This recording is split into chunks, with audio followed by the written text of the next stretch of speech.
Regarding petroleum activities, the fire in Sonara obviously reduced Cameroon's production, and so we aren't producing north of 400,000 barrels a day as we once did.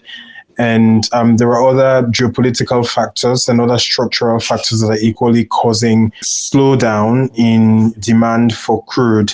The global economy, of course, is performing well, but the IMF, at its most recent World Economic Outlook, has a less benign view than it did a few years ago. Well, regarding the projections for CEMAC GDP growth, I think we are all aware of what reforms have to be put in place. The first thing is we need to accelerate the implementation of the African Continental Free Trade Area and also boost regional integration to ensure that we can trade more between ourselves, because we still import over 80% of the food that is consumed across the CEMAC and across the CEMAC region, but also largely across Africa.